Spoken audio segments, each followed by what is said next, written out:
There is nothing Trump hates more than women of color who are smarter than he is, and that number's in the billions, and who won't back down. And again, that number's in the billions.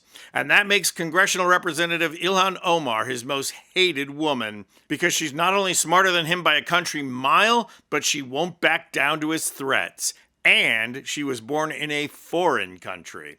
Well, Trump must be insane with rage at this point, because Representative Omar just slapped back at him. I'm going to show video of Omar humiliating Trump after he doubled down on trying to raise the threat level on her, and you're going to want to see this video, because she absolutely owns him as if he were some cheap Trump watch. So hit that subscribe button so we can continue to bring you the kind of media content and analysis that corporate media wouldn't even dream of providing you. Trump has been dogging Omar for years now, knowing that if he keeps insulting her and making false accusations, some lunatic will try and harm her, and that's exactly what happened at a town hall meeting in Minneapolis.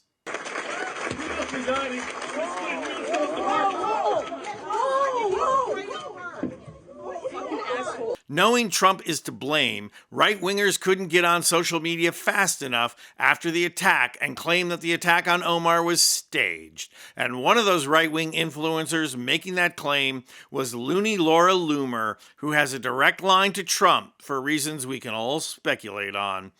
So Trump doubled down on attacking Omar the first opportunity he got, repeating the claim that the attack was staged. Well, Omar had enough. She spoke to the media in response to Trump, continuing to cultivate violent action against her. Watch the first part of her statement as she draws the dots, and then I'll show her stunning conclusion. Blame is very interesting, but facts are more important.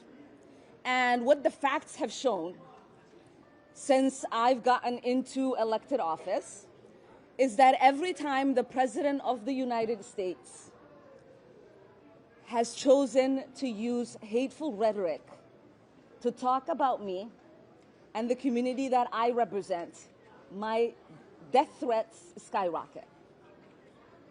For 4 years, when he was in office, the first 2 years I was state rep, and the last 2 years I was a member of Congress. It was maybe my second or third week when he started attacking me. I became a freshman who nobody should have actually known I existed because I wielded no power, to having the most death threats of any member of Congress.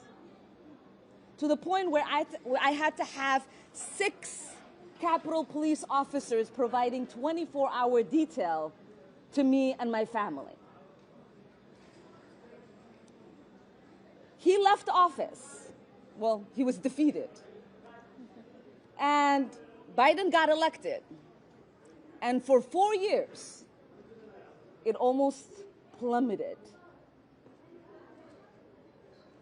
Then he came back into office, and he reassumed his vitriol. And now, my death threats are the highest of the members of Congress. And last night, the man that attacked me was specifically upset that Trump's order to deport Somalis was not yielding enough deportations of Somalis. So he wanted to come get the person he thought was protecting the Somalis. And here's why Omar is so smart. She spells out the facts of how Trump's personal attacks on her motivates that hateful, crazy right-wing fringe that we all know numbers in the tens of thousands. She does what corporate media refuses to do, draw the diagram of how Trump and the right wing plays their deadly game. Corporate media won't talk about it because they can't play their both sides-ism trope, due to the fact that the left doesn't have tens of thousands of violent fringe people. That is absolutely taboo for corporate media, who never tire of putting conservative pundits on, who talk about how calling Trump a Nazi cultivates violence. But Omar didn't stop there. She went on to absolutely stomp on Trump and not only catch him in a lie, but show he's a doddering old fool. Watch. We are protected by the Constitution. And so I do believe that the facts of the situation are that I wouldn't be where I am at today, having to pay for security, having the government to think about providing me security if Donald Trump wasn't in office and if he wasn't so obsessed with me. It is ironic that just last night he was on stage moments before I was attacked talking about me. And then when asked about my attack, he said, I don't think about her. Does he not remember? Is he suffering from dementia? How do you spend 20, 30 minutes on stage obsessing over me by name multiple times, and then moments later say, Ilhan Omar, I don't think about her. Now, this is from the woman who ran after her attacker so she could kick his ass, and now she's after Trump. It raises a very distinct possibility for erasing the national debt, or at least taking a big chunk out of it. Put Ilhan Omar in the boxing ring with Trump for just 3 rounds and charge $15,000 per pay-per-view. There's no way you don't raise at least $1.5 trillion. I'm Anthony Vincent Gallo for Occupy Democrats.